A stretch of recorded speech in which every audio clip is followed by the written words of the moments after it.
But here's Joe Rebo, a slip from Tutan, Rebo! A bolt from the blue! Joe Rebo!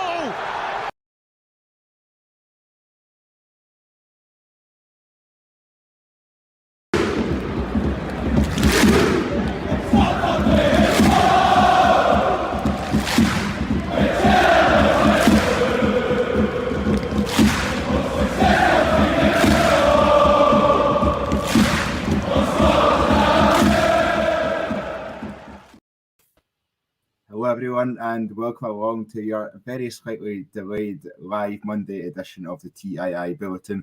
My name is Craig Dennett and I'm your host this evening as I'm joined by Tommy McIntyre. How are you doing, Tommy? I'm very well, thank you. I think I probably need to take the blame on this occasion for us being slightly delayed. So, there we go. My apologies to you both and to the watchers. I mean, I forgive you, Tommy. It's the listeners that are coming for you already. I just don't know if I can forgive myself. That's the that's the main point. Absolutely. And we're joined by Reiss as well. How are you doing, Reiss? Yeah, we're all good, Craig. Just glad to see the result yesterday and on to another week of transfer speculation. Best time of the year. It's the best time of year if you're making signings, but we're not quite at that stage yet for some reason. I'm sure we'll go on to that at some point. We'll take a wee quick look back at the Aberdeen game yesterday and some of the controversies in inverted commas that come out of the game today. We'll take a look at transfer activity, starting with Todd Cantwell.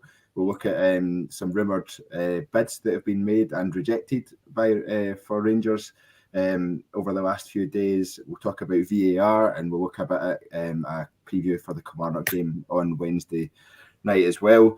Tommy, we're over 24 hours on from Rangers beating Aberdeen in the League Cup semi-final after extra time.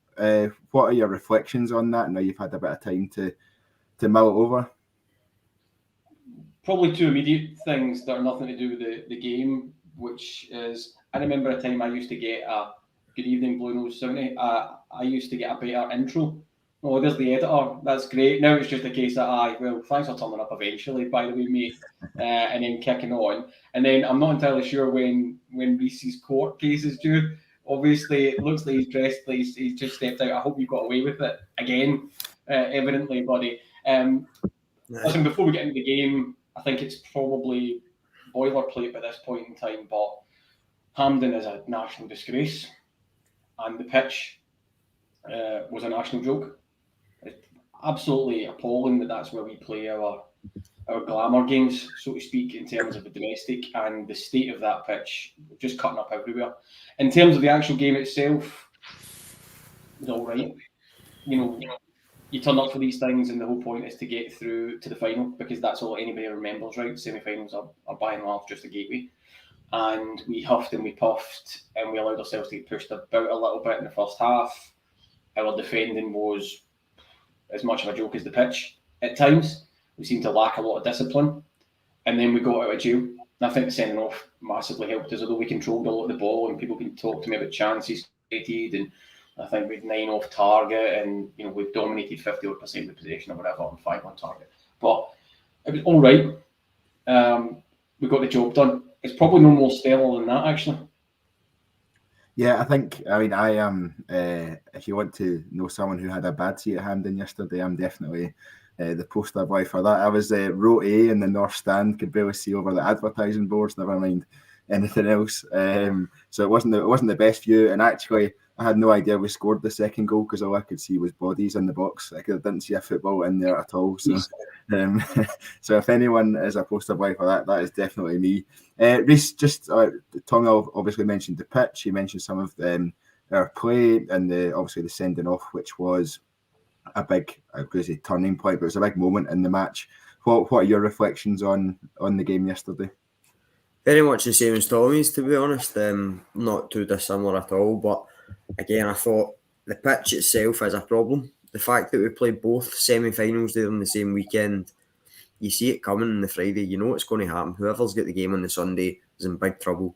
It's going to be rough. It's going to be bouncing the ball all around. But I think Hampden itself is a totally different debate. It just needs a lot of renovation.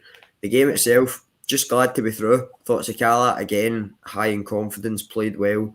It's a match that, as Tommy says, both teams had a fair few chances. I actually thought, in hindsight, it could have ended 3 each. I think for their goal, the one that was ruled offside, rightly ruled offside, I'm always a bit sceptical playing a high line, because I think if you play the offside trap, you risk somebody getting it wrong. But again, we seem to have played it right. VAR working, then not working. I think Beale summed it up perfectly. If that's going to happen, put a note out and let people know, just scrap it for this game. We've went long enough without it. I think if it's not working properly, then we can do without it. It's not as if we're reliant upon it. But aye, it was a good game, entertaining, it must be said. Glad Ryan Jack scored against them, and the wee story last night was entertaining. But I think just more than anything else, glad to be through. Yeah, just absolutely. On that, it takes a long time to get from the maintenance office in Hampden all the way down to the meter to put some VAR money into it and double check with the Rangers management if they still want it on. So that's probably what held that up a wee bit. Yeah, well, you've both touched on VAR there, so let's talk a wee bit about, I guess, the controversy that has come out of the weekend's games, both the Celtic versus Kilmarnock first semi-final and then our own game, Rangers versus Aberdeen.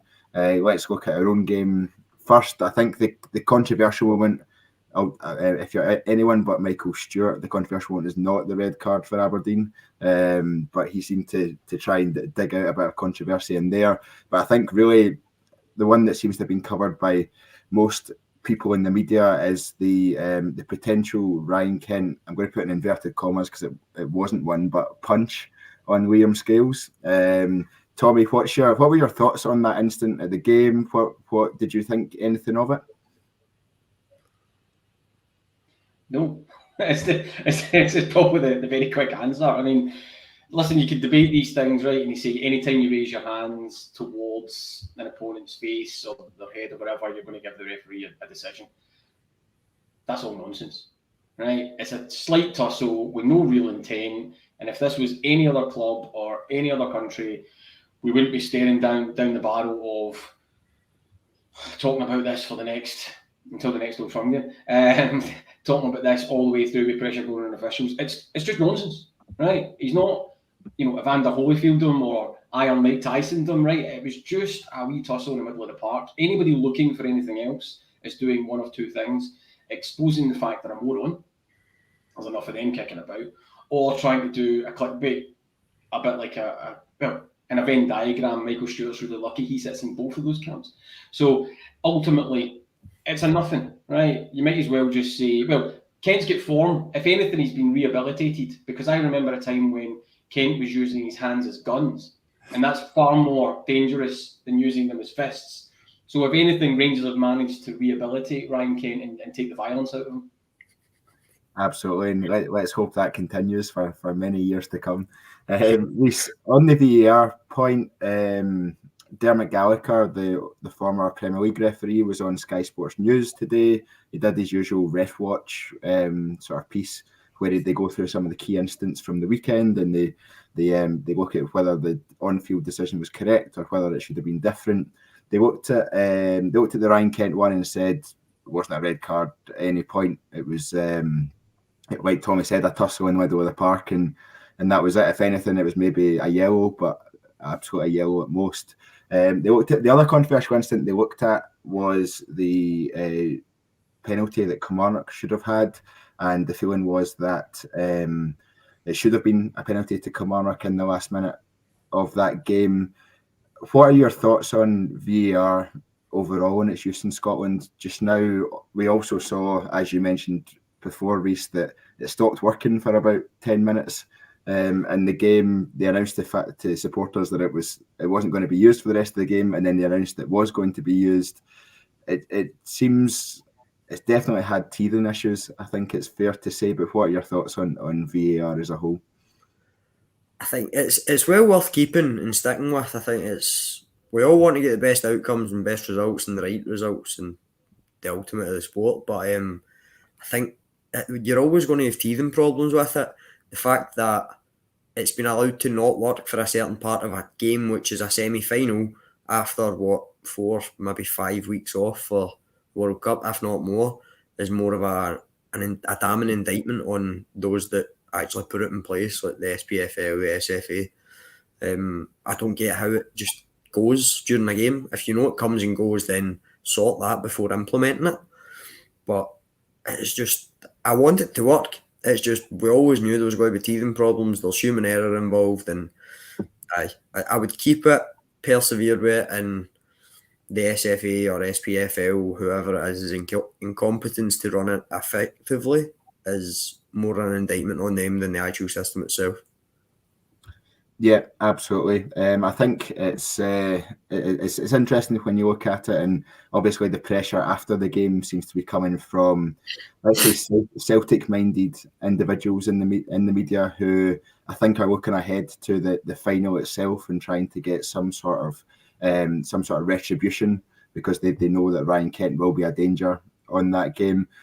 Shout out to Robert Blanc here, so who's given us a donation. So thank you very much for that, Robert. I think there was a lot of controversy in the other semi-final, but we won't. Sorry to interrupt. As much as it's very kind of Robert, Bob White. That's his name. Bob White. There's no way there's that. Robert, you can call me on that, but I'm taking the Blanc out and I'm saying it's Bob White has given us money. Thank you very much, Bob. Funding my lawyer.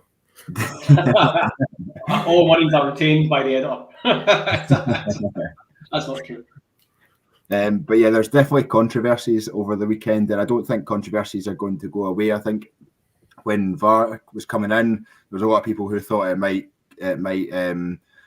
solve a lot of those minor moments or minor controversies, but actually it's probably switched the conversation slightly as to how people are approaching it. So it'll be. I personally think VAR is a good thing, but I don't think it'll ever take away the controversy.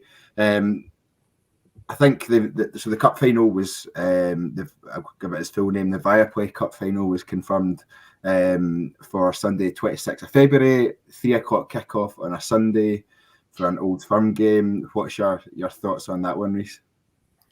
3:00 kickoff on a Sunday. I think the Sunday itself will deter enough people from, I want to say, going overboard, as much as that may never be the case. But I think the applications for about 50% of Glasgow have already been sent into the workplaces for the work holiday the following Monday. But it's exciting. It's a cup final. It's an Old Firm game. It will be a showpiece. It's enough time for the SPFL, the SFA to get their act together with VAR and the stadium, etc. But I'm looking forward to it. It's a chance to win silverware, and I think even being involved in a final is not something that Rangers will ever turn down, and especially against them. So hopefully we can show them for how beatable they are. Tommy, one of the things I said when Michael Beale first came in was that absolutely he had to make the final of both cups and win at least one of them. He started off on the right foot, winning the semi-final. How do you view our chances as it currently stands? How do you view our chances as we head into that game on February 26th?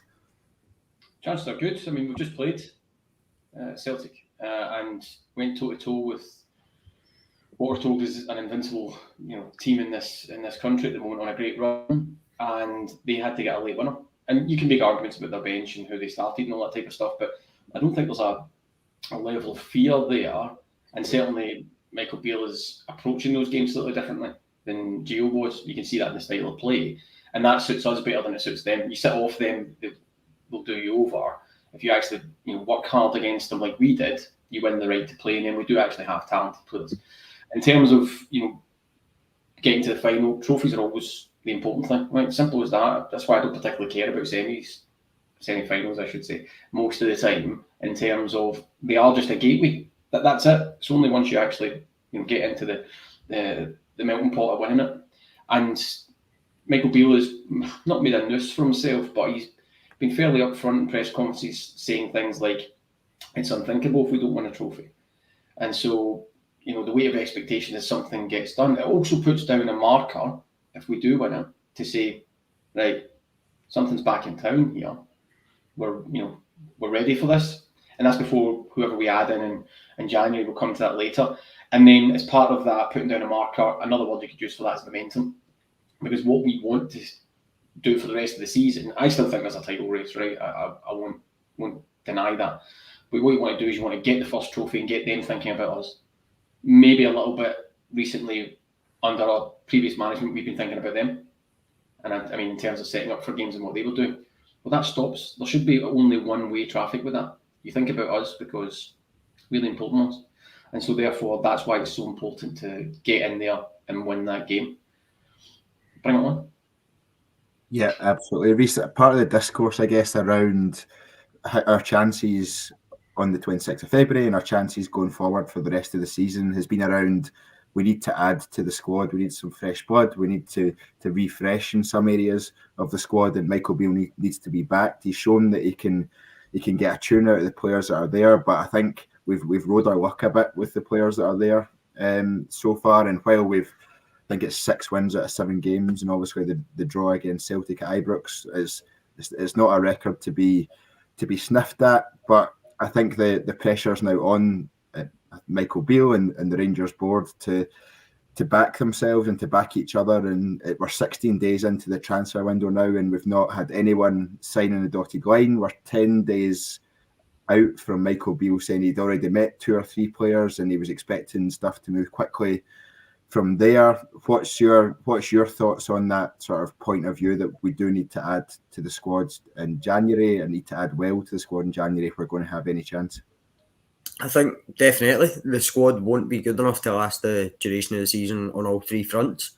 It might be good enough to do okay, as we've seen the first half of the season. It certainly won't be anything special. I think the likes of Jack and Lundstrom will be capable if you're playing ball-dominant games. Old Firm games tend not to be that, so you can rule out the Cup final, you can rule out the other 2 Old Firms in that, and you can possibly rule out a Scottish Cup meeting with them in that. But I think overall, we've got a lot of players out of contract at the end of the season. I mean, we've got a goalkeeper turning 41 this month, and the backup's 35. It's going to be a big summer. Adding them in January only gives them more time to bed in and settle into the squad, the country, if they're from abroad or wherever, and just get them used to the way the manager wants to work, because it's not going to be a short-term fix. It's not going to be a reactive approach. Beale knows what he wants to do. He's going to be proactively recruiting in their style. And like Tommy says, I think the way we should be approaching this now is, there's always been the saying that they hate us more than they love their own club. And I think that reflects in a managerial approach. The difference between a manager that plays to win and the difference between a manager that plays to not get beat are probably emblematic of Gio to Beale. Yeah, I'd have to agree with that. Tommy, I just wanted to touch on Paul McGarrigle's comment below. Michael Beale doesn't want just anybody. It's got to be the right fit. These things will take time. He could have just brought in anybody, but that won't do. I'd agree with that one, and I think that was shown in the process that Michael Beale has sat down with each of the players individually, and he's obviously laid out what his expectations are and what his standards are. I think the concern from my perspective anyway, and you may disagree, is that we are 16 days in. We have just played a cup semi-final yesterday that we could have done with some fresh players, I think, or at least a little bit of stronger squad going into that kind of game, even if it is Aberdeen. I still think the squad needs that bit of fresh blood. And what's your thoughts on that one? It takes, Paul's comment obviously saying it takes as long as it takes, and we just need to be patient because the window's still open for another 15 days. Yeah, well, you started the question giving yourself an answer and then back to a question there. As you were doing that, I have to say, which was no mean feat, and hi to Paul as well. I think Paul's point's spot on. And I'm not being glib with you there, Craig. What I mean is, you can't have both things. So it's absolutely the case that we would all have wanted players in that were playing in that semi-final, right? However, the nature of the window is it's slightly cyclical in that you're waiting for agents, other teams, whatever, to move players on to get things over the line. I sometimes think that as a support, maybe just in football generally, we always forget there's a counterparty.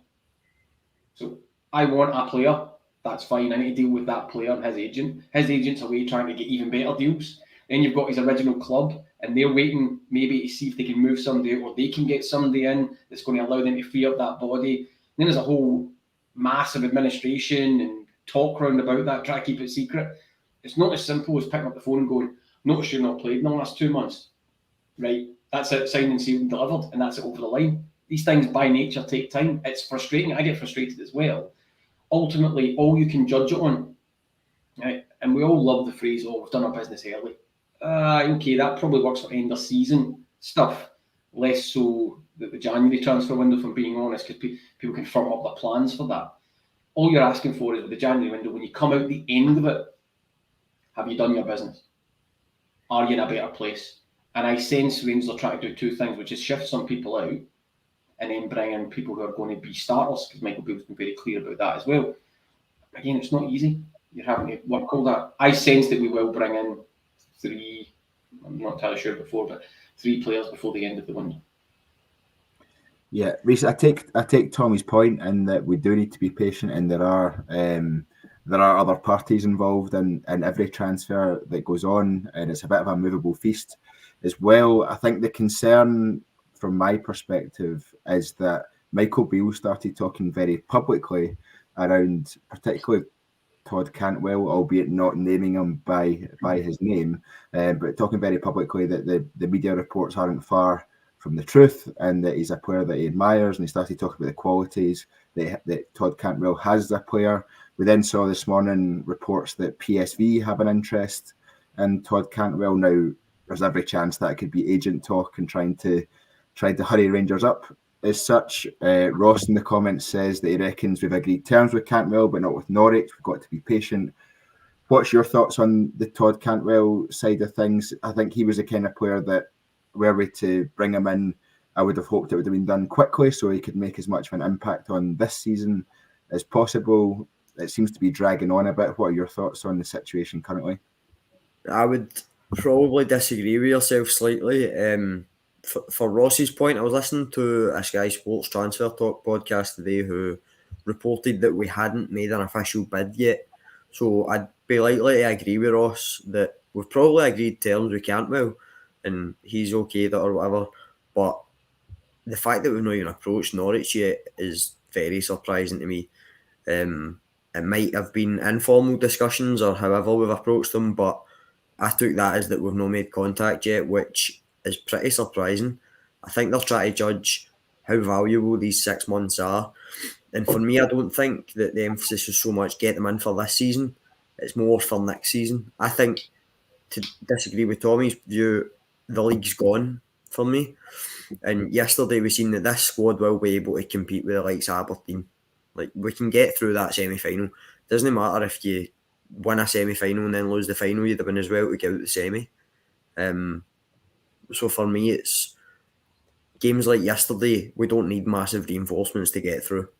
Old Firm games, we will. The rest of the Scottish Cup, however it pans out, we could probably do with this squad right up until the final, unless we meet Celtic. We are competent enough against every other team in the league, in the country. But the league's gone, we're in that final, we can get through majority of the Scottish Cup. I wouldn't go totally over the odds in this January, because I don't see that much value in the rest of this season other than preparing for next season. And with the likes of Cantwell, the only reason I would pay a fee now is to stop other clubs like PSV poaching them for free in the summer, because it then comes down to who can offer more wages where we may lose out. Yeah, I think I have to disagree with you a few points there, Reiss. One, I don't think the league is quite gone yet. It's pretty close to being gone, but I'm not willing to give up on it just at this point. But there a lot of stuff needs to go our way for it to happen, and I think that is going to be influenced by what moves we make in the transfer market in January as to how likely that will be going forward. Another comment that's come in, Tommy, from Stuart McKenzie. It's all pure speculation at this point, unfortunately, but it's been stoked by the manager. Michael Beale's obviously spoken a lot and very honestly and openly in the media since he's taken on the job. What are your thoughts on that in general, and what are your thoughts in terms of how he approaches that during a transfer window? Yeah, just putting on record again that I disagree with Reiss that the league is definitely not going at this point in time. Although I do agree it's right on the button. I do get that. Just going back for a second to the Norwich thing, it's absolutely the case that I think Reiss is absolutely onto something there in terms of we're all jumping on the bandwagon of, Cantwell is going to be in the door. It may be the Rangers are trying to leverage that position a little bit, which is we've agreed with Cantwell. We can get him at the end of the season, or can we then pressurise Norwich to come to the table and come up with a reasonable figure to get him in right now? Maybe that's some of that kind of horse trading in the background. It's no bad thing, but we might have to settle in for players get signed, but they don't actually appear until the end, till next season. In terms of Michael Beale, it's always refreshing when a manager's fairly open. Do I think his commentary around about Cantwell is helpful? I don't actually, and the potential for it to blow up and look stupid is real. I am probably more of the old school, and it's maybe not a current kind of view because everybody likes information immediately, and social media drives some of that as well. I get the irony of sitting on a podcast talking about this stuff, but everybody wants to know immediately and be inside it. I like the old, it's signed, it's sealed, there's the picture holding up the jersey type of thing. And I mean that in a Rangers sense, as in he's holding up the jersey because he's actually signed, not like historically some other clubs as well.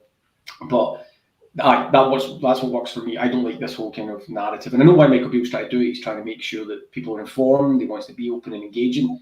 Fantastic of him.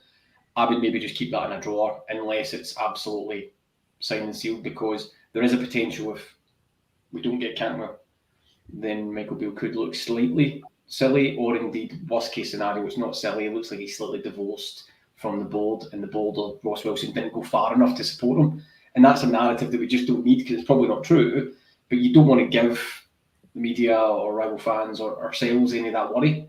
It should just be a case of, there you are. I don't love Fabrizio Romano. No, it has to be. Maybe a Scottish cousin, actually. Maybe.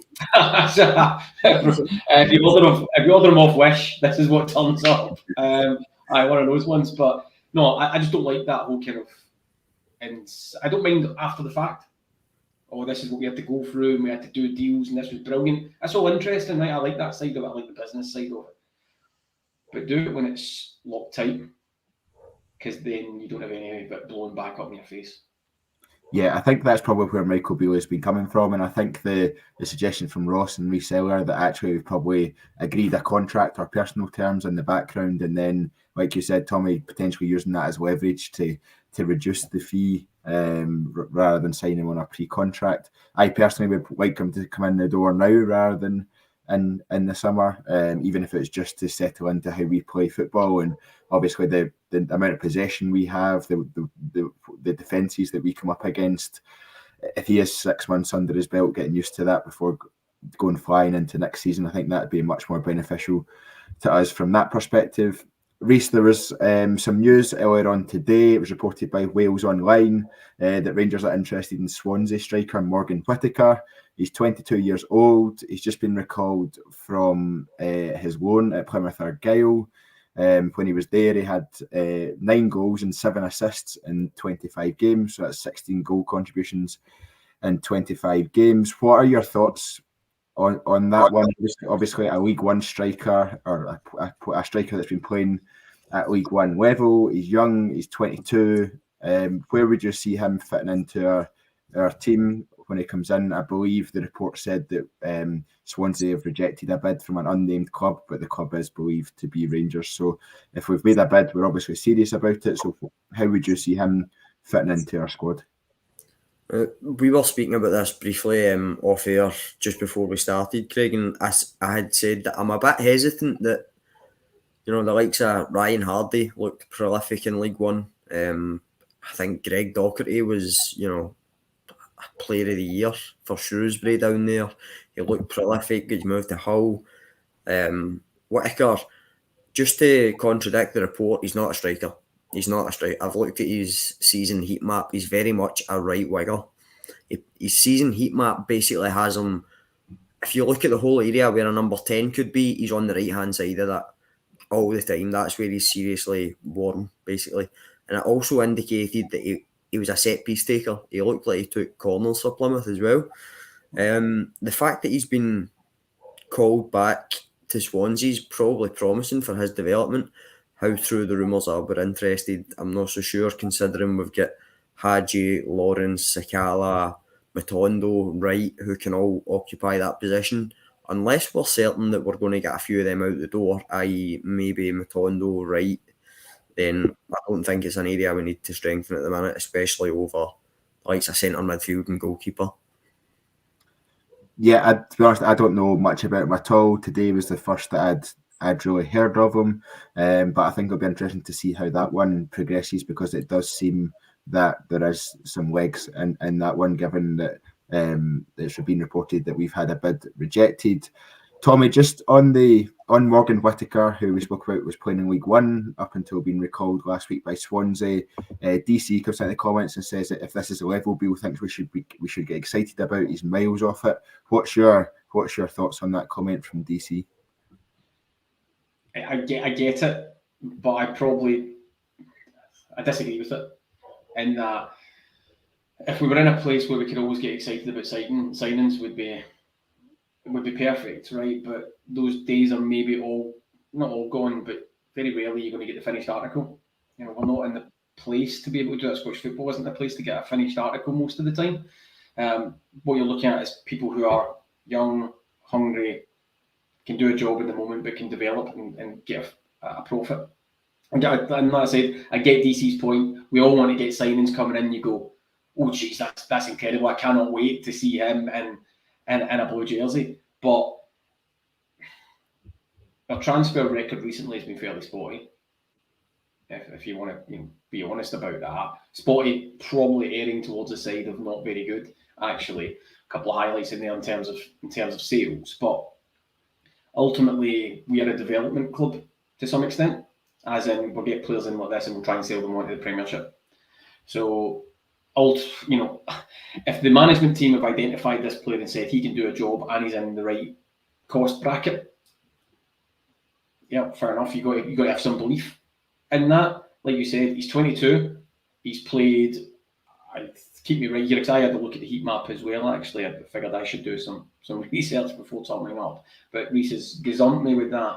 I was also looking at the fact that I think he's maybe on an upward trajectory, if you like. So he's appeared at, I think, every level from under 16 to under 20 for England.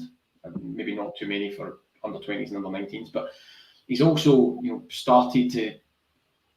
He's kept a legitimacy about his goals. I think it was like 9-5, and then it's tailed off a little bit. So we're trying to get players who are just in a slump. We can get them cheaper, and then we can get them firing again. You're not going to get excited about that. It's just unfortunately where we are. But the days of signing big players who are going to get you really excited, even when we do shell out a lot of money. I mean, who was genuinely excited about Yilmaz? Genuinely, strip the hype out, and that was what, 5 million? A lot of money. You're not going to get much more than that. So whilst I agree with DC, and I would love it if it was different, horses for courses, cut your cloth, any other cliche you want to throw at it. That's where we are. If the boy can come in at 22 and do a job, I'll take him. Yeah, Reiss, John Weir makes a fair point when he says, look at Joe Aribo, who we obviously got on the cross-border fee, same as Bassey. I think we've had quite a few players that have either arrived on free. You've got Alfredo Morelos, who we got for £1 million 5 years ago, and look at what he's contributed to the club over the years, and in some big games as well, not just in the league, but in big European games and big European stages and big European moments. Ross says we have to be realistic of the market we're in. Most of our signings will be free transfer or cheap deals, develop at the club and sell on for profit. That's the model. I think I agree with that in the large part as to that's how we're going to be, but I don't think all players can be bought on the basis of we're going to develop them and sell for. I'm pretty sure that's what I just said. That's how pretty sure Ross is at it. To be honest with you, he's having me on there to some extent. Sorry, I don't want to kind of jump in again, but that's it.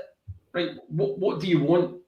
Do you want to go and spend your money somewhere in between here? This is one for both of you and for the watchers, right? You got a pot of cash.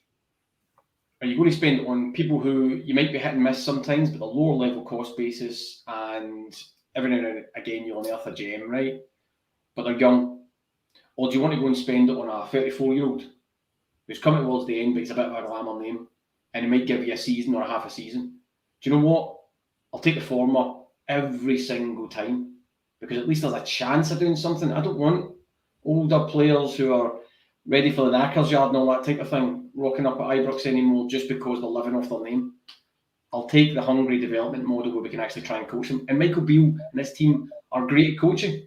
So get players in that they feel that they can coach and mould. I think there's a balance there, Tommy. I know you said use the 34-year-old one, and I would throw right back at you the name David Weir in his 5 or 6 seasons with Rangers. But if for every David Weir, you're going to get an Aaron Ramsey. No, absolutely, I disagree with that one. But I think there's a balance to be had, and that you can't just go out and buy all of these young or every player you buy be young and promising. I think you need the experience in there, and you need to find that right balance in the squad.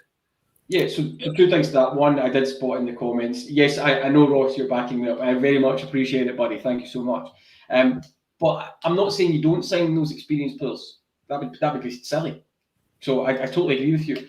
What I'm saying is, what's the balance here? We've got a squad full of experienced players. So, and experienced at playing for Rangers, and experienced the Scottish game and all that type of good stuff. So right now, you don't need to go and get that. You know, we did, and we've picked up some experienced players. I think depends what you want to term as experience, right? But keep me right here, guys. Cholak last season, 29. Mm-hmm. Yeah. So that's top end. You're looking at that and you're saying minimum chance of a resale value to recoup your money. You're willing to take a bit of a punt on that. So we have been buying that in. I mean, David Weir is an anomaly, right, and fantastic with it. I would also point out to anybody who's not found it. I think I did an interview with David Weir for This Is Ibrox. It's in the archive. Find it on the YouTube channel, right? That's called a plug, I think. So all of that. I'm not saying you don't get experienced players in, but got a lot of experienced players. Do you want to replace them like for like, or are you buying in leaders who are experienced and then packing the rest of it with young, hungry players? That needs to be the way forward. Yeah, I think so. Reiss, we realise that both myself and Tommy have kind of spoken over your opportunity to give your thoughts on this one. So, what are your thoughts on the balance of the squad and how it should be built? I'd agree with Tommy that we do have too many experienced players, and players that are coming to the end of their time at Rangers are already past the end of what should have been the end of their time at Rangers. And I think the vast majority of us were calling for a refresh of the squad last summer. But in terms of the player, in terms of the balance of, do you go for the more experienced player or do you go for the promising up and coming player? Where is the right balance that Rangers should kind of hit with that one? See, right now, it's definitely got to be the younger players we've got. I think it's definitely either the second or third highest average age in the SPL. Like highest average age, we are second or third to the top. Obviously, the likes of Davis, McGregor will drag that up, but it will do the same at every club. So the fact that we are maybe third from the top in terms of highest being age is worrying. We should definitely be lower. The only thing I would caveat it with is, and back to John's point, the listener, for every Aribo and Bassi you will get a Josh Windass and a Matt Crooks and a Jordan Rossiter. My thing would be, I don't mind them taking the punt, and especially now that I believe we've got better judges of character actually involved in the coaching team and who will have their say in recruitment, i.e. Michael Beale. So I think he's got a better judge of character than those who've gone before, but it's still a risk. It's not something I'm going to get excited about, to be totally honest, and I think the likes of Cholak and attacking players and actual match winners here and now are going to be the likes of transfers that get you excited. The fact we've put a bid in for Whittaker, if true, then that would indicate there's something there, and I'm totally inclined to go with this management team actually having full say in recruitment and backing their judging ability, because I think they're more than competent in it. Yeah. More so than me sitting at a laptop screen going, no, don't go for him, or yeah, sign him. Do you know what I mean? I would back them more so than I would Twitter. Don't do yourself down, Reiss. You never know. You'll get some of them right. Don't do yourself down. That's me and Craig's job. We'll take you down. See, at my height, I'm down all the time, mate. I've got a sore neck for looking up. Just before we move on, AG saying Windass is on fire. I think we can all agree that's a no. Windass should be on fire. But I think he means the son and not his father or whatever. But no, thank you.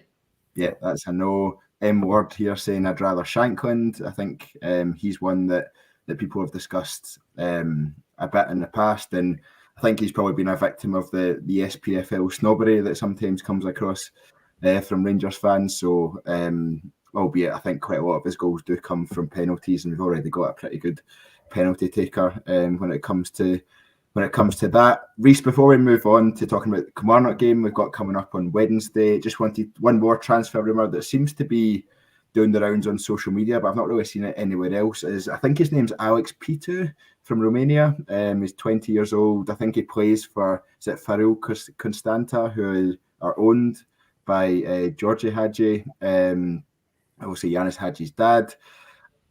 From what I've seen, the only links between us and the player seem to come from the fact that Yanis Hagi's dad owns the club and nothing else. He's 20 years old, and I think he said he would love if the chance came to play alongside Yanis Hagi.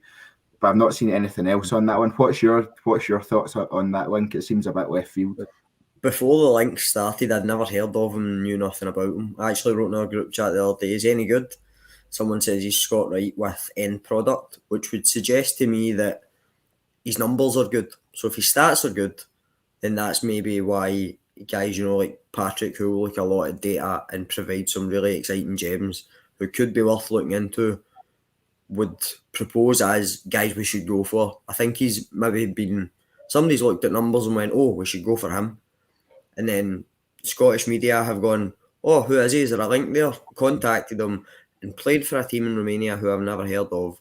He's likely to go, oh, I'd like to go to Rangers. It's either that or Hagi himself is feeling the rumours, in which case I'd be sceptical, because somebody who owns an asset trying to sell you it, there's probably a reason they're trying to ship it. So it may be that one of those two is the case for it. If he's a good player, he's a good player, but I know nothing about him to offer a high level of comment on it. So until I seen him or whatever, then for me it's just speculation at the minute. Yeah, I think we'll just watch this space on that one. I wouldn't really expect, the way it's been reported, I wouldn't expect any movement on that, if I'm being honest. Tommy, last one before we go into Kilmarnock. RFC 56 saying I'd rather Nisbet than Shankland. What are your thoughts on Kevin Nisbet from Hibs and the fee it might take to extract him from Leith? Yeah, I like Nisbet. I think there is a player in there. Do I think they would be able to do a deal that represented value with Hibs? No. So unless it's a case of getting him, if he runs his contract down or whatever, and I think he's got a good few years left on that contract, then it's one that I wouldn't be breaking the bank to get him. I think you can get potential elsewhere, and that's all he is. He's potential. He's had a bad injury. He's come back from it.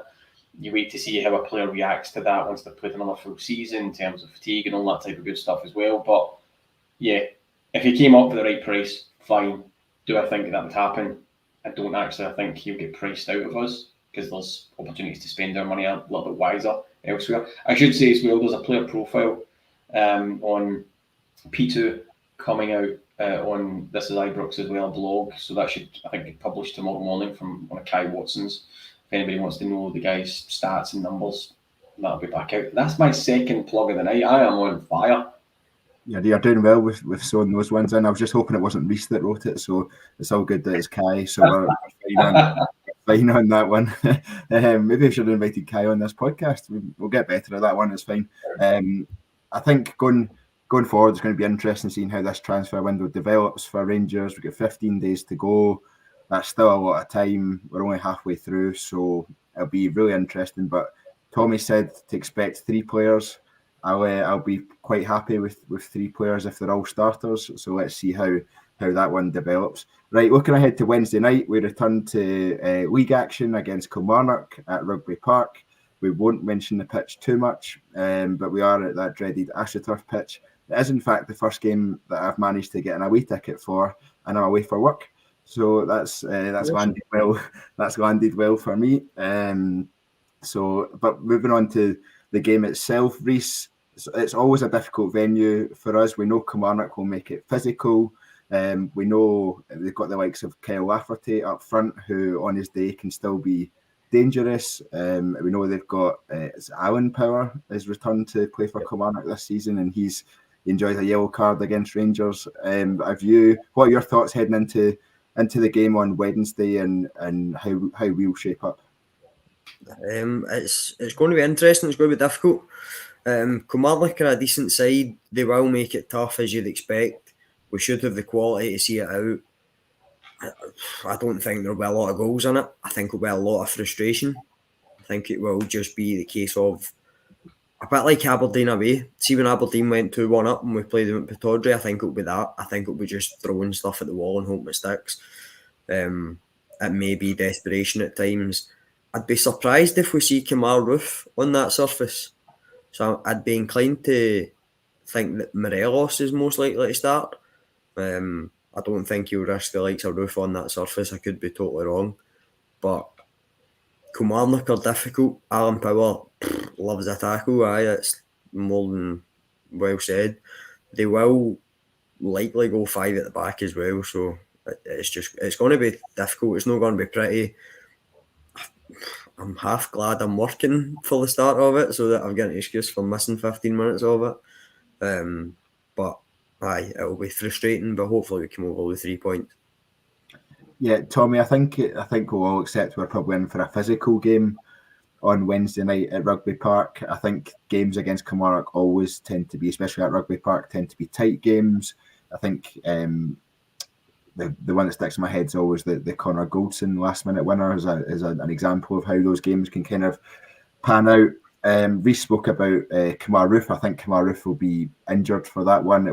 I actually thought he'd broken his wrist yesterday, the way he was moving off. Michael Beale then spoke in his post-match press conference about it being a shoulder injury, but it wasn't dislocated. So I guess it remains to be seen whether Kemar Roof will be able to make it, or at least be able to play with that kind of injury. How do you see the game sort of playing out on Wednesday night, and is it one that you're looking forward to?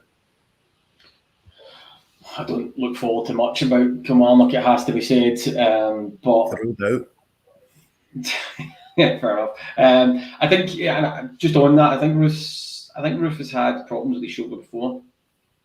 I think it's a recurring injury. And you do worry at some point if he's going to have surgery on that shoulder or whatever. It looked like a fairly innocuous fall. It has to be said, but I don't think it'd be risked. I'm agreeing with you. I think yourself and Reiss have covered everything that you're expecting there. Kilmarnock are not a good side. They're really not. They've had a problem recently in terms of scoring goals. I think the last 3 games have all drawn blanks, albeit 2 of them are up against Celtic, pretty good defensively. I think the other one was a 0-0 with St Mirren, and then they beat off Hearts, doing Motherwell, beat Aberdeen, which is no mean feat, obviously. I think they will huff and puff. They'll look to get the ball up in the air, and they'll look to get their bodies in against us and see if we can react well to the physicality of it. We saw that our midfield got a little bit rattled by Graham Shinney. And I forget the other guy's name, defensive midfielder for Aberdeen as well, ended up getting booked. Is it Ramadani? Ramadani, thank you, yes, Ramadani. And also people like Davies, as much as I like Davies at the back, it does look as though he might just struggle sometimes with a wee bit of the physical nature of people being up against him as well. So I think they'll try and exploit that. They'll try and do the usual stopper fullbacks, all that kind of good tactical stuff, play through the lines. We could bore each other to death talking about that type of stuff. But I think there will definitely be can Rangers weather it? And are they up for stepping forward into these games and trying to take advantage of what Michael Beale's not been able to crack yet, which is Rangers starting lethargically. in games, and waiting for the half-time G-up to then go and do something. I sense that we probably need to start again from the first whistle, get in amongst Kilmarnock, get something early. Don't take your foot off the gas at that point in time. Go and get the second one. Hopefully go and get the third one, and then make them look like the second bottom, third bottom team that they really are. That should be the way that we handle a small team like Kilmarnock. Yeah, Tommy, sticking with you, and you spoke about the need, I guess, for us to start games quickly. The pattern seems to be do well for the first 10 minutes, struggle for the rest of the first half, and then come out firing all cylinders for the second half. One of the things I think will be really important in the game on Wednesday night is the midfield and the makeup of that midfield. I think we saw yesterday in the first half, I guess, a pattern of a problem that seems to be coming, and that's when Ryan Jack is sitting deeper in the midfield alongside Lundstrom, especially in the midfield yesterday. Ryan Jack was effectively dropping into the left back area more often than not to try and take the ball, and it's actually, and I think it was the same at Pittodrie if I remember correctly, when Ryan Jack has moved to be more advanced in the midfield is when we seem to play forward with a bit more impetus and a bit more pace and a bit more intention. But when he's sitting further back, we tend to struggle with that one. How do you see that midfield makeup coming together on Wednesday night? How do you see the personnel being, and how do you think we can try and construct it, I guess, to get that fast start? There's a lot in that question, so I'll try and be brief actually for once on that, which is, first of all, that dropping in. I think he was also dropping in right. I mean, one of his jobs is a bit like the Alexander Arnold at Liverpool. Jordan Henderson. The job of them, the fullbacks, is to get forward, so somebody else comes across and fills that in. You're taking that risk and you're happy with it. To be honest with you, it's quite clear that our midfield doesn't fit together. I don't think that should be surprising to anybody. But playing Kamara, Lundstrom, Jack as a three, if you like, right, or a triangle, right, depending on how you feel, they're too similar to some extent, and they don't naturally gel. I know we played all right in the semi-final and you can get over the line, but you're looking for a little bit more creativity and you're looking for a little bit more understanding of the positional play. And that's not to say that they didn't do a good job, because they did.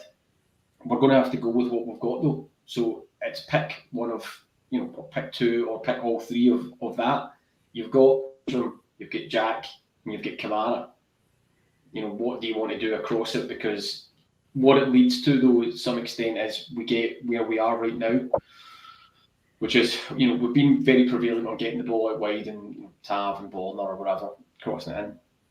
One of the things we've tried to do under Michael Beale, I'm sure people have spotted this, is play a little bit more centrally as well, make teams guess. Are they going to come through us? Are they going to go over the top? Are they going to use wide? Because that's all we were ever doing, that kind of wide thing. Do I naturally think that any of those three players I've mentioned don't have that cutting ability?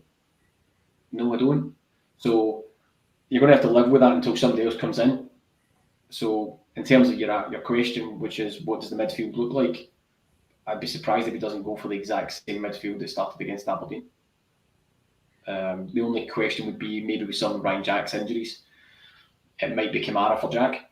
And I do agree with the point we're making about Jack as well in terms of that slowing the ball down, etc. He's a mover. He's not naturally kind of going to drive everything. But yeah, until somebody else comes in to fill the bodies, that's what you're stuck with. Yeah, Reiss, I think I'd have to agree with Tommy. I think it'll be Lundstrom, Jack, and Tillman in that midfield. I think it'll be, hadn't really considered, if I'm being honest, Ryan Jack's previous injuries, and like Tommy says, that might bring like Glenn Kamara into the mix. That midfield area, I think it's really important that we're able to assert ourselves more in games than we have done in recent weeks, and I think take control of the possession and maintain control of the possession. We seem to take it in fits and starts, but struggle to maintain it for the full game. How do you see us being able to do that on Wednesday night? Just drop my bomb in there. I think has largely gone forgotten there. Scott Arfield. It's an industrious game. It's going to be physical. You're going to need energy. You're going to need intensity. Even if it's not for the full 90, I would have Scott Arfield starting there. I think he will. I don't think he'll risk Jack with his ankle and his knee. I think it'll be Arfield slots in there. Probably with Lundstrom and Tillman. You've got the option of Kamara coming off the bench. But I think he'll just especially if we're looking to play vertically through the middle. Arfield gives you those runs in behind. He's going to match the physicality of the likes of Alan Power. He will not shirk it off. That perhaps the likes of Tillman, much to my frustration, will. But I think, you've got to have Scott Arfield in there for energy for me. So it's a very fair point that Reiss makes, to be honest with you. It is a fair point.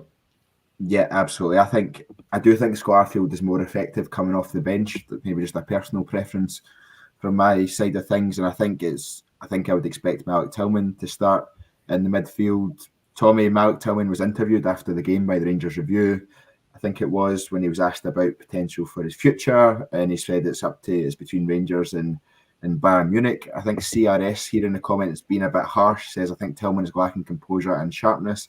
Just needs to sort out his passing and ball maintenance and he'll be a top player. I think if I sorted out my passing, ball maintenance, composure and sharpness, then I might be a top player as well. I think Malik Tillman is doing well, and I seem to think he struggled on the surface yesterday a little bit in terms of trying to get his foot on the ball and have it moving where he expected it to go. What's your thoughts on Malik Tillman's contribution since Michael Beale's come in? Yeah, I think football struggled on that surface yesterday, full stop, not just the players. But yeah, listen, I'm on record. I think Tillman is a player. I maybe get some of what CRS might be trying to say, and that it can be a little bit frustrating sometimes. But again, was he 20? He's got talent. There's no doubts about that. He's evidently got drive and a work rate. He's not scared to track back, put the challenges in. I really like that about him. For $5 million, I think it is, every day of the week. We were talking earlier about signings that would get you exciting, right? And you tend to, familiarity breeds contempt and all that type of stuff, right? But you would say, it's maybe not exciting because he's been peer playing. Getting a 20-year-old Malik Tillman for $5 million is exciting. That boy will go for more money and would be an absolute starter for Rangers going forward. So there's the exciting one. Sign them up. Get it done. Yeah, absolutely. And I think I have to agree with that. I have Stuart McKenzie coming in here with a stat I saw earlier as well, that Tillman's closing in Joe Aribo's best season in terms of goals and assists. He's doing the business. Reiss Tillman is on 5 goals and 4 assists already this season, and there's been some important ones in there as well. I think he's a mainstay in our starting 11 now. Would you agree? Yeah, I think he's been a bit of, just to use a term I've only just plucked out in my head there, he's been a bit of a creative oasis for us. I think we've not had a lot of creativity this year, especially with Hadji and Lawrence's abrupt injuries, that have been right across the season. He's probably been, outside of Tav and Borna, been our only creative outlet in the team. I totally agree with Tommy. It's a no-brainer at that fee. I think he's a commercial asset, especially because he's American. He plays for the USA. He's very marketable. He's got good pedigree coming through at Bayern Munich. He plays for the USA. He's commercially very, very good for us. He'll no doubt prove his worth. I would hold off because, he got a career-ending injury just after we pay $5 million for him. It would be Rangers' luck. Very similar to Ryan Kent. I think we'll take up the option, and for the likes of Sands, I think it'll be a case of we don't take up the option. But I think maybe what the comments suggesting is maybe just no worded as perfectly as it would be liked, is it's his attitude for me. I think sometimes he can be a wee bit defeatist in that if somebody pulls him back, he's turning around looking at the ref rather than cracking on and just playing to the whistle. Technically, levels above. For me, it's a no-brainer. I think the attitude in that will come, and he's younger than me, to be fair, so I don't blame him at all. Obviously, just feeling like a proud dad there, hearing somebody else talking about the commercial aspects of the player and what we could get out of them. I'm so pleased. And a tip of the cap for the phrase "creative oasis." I was going to say I saw you nodding and enjoy at that creative oasis. Use a phrase from Reiss there.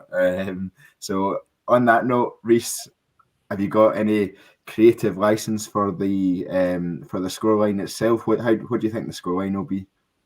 I'll go 2-1 Rangers. 2-1.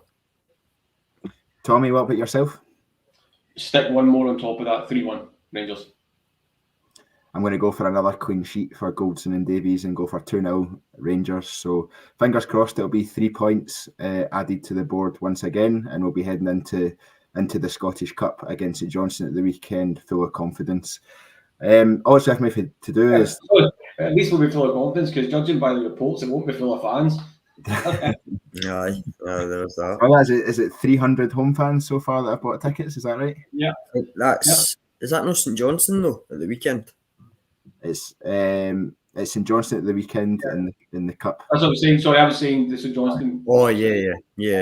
I get the ticket prices are high, but there's things to boycott and ways to boycott. Self-defeating. All because they, I think it's self-defeating, that one, to be honest with you. But I'll take a ticket. I'll take one. I sense that conversation might be going on with a lot of St Johnstone fans at the moment.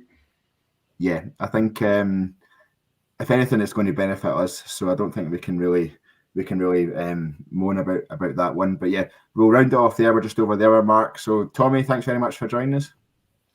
Always a pleasure. That was a really good conversation. I enjoyed it, and should to all the listeners. And Reiss, thanks very much as well for joining us. Hope your court date goes well. Cheers for having me on, guys. I'll need to add a tie to the repertoire, but I enjoyed it. Cheers, guys. Have a nice night. And a wee top hat in Monaco as well. That looks good. Aye.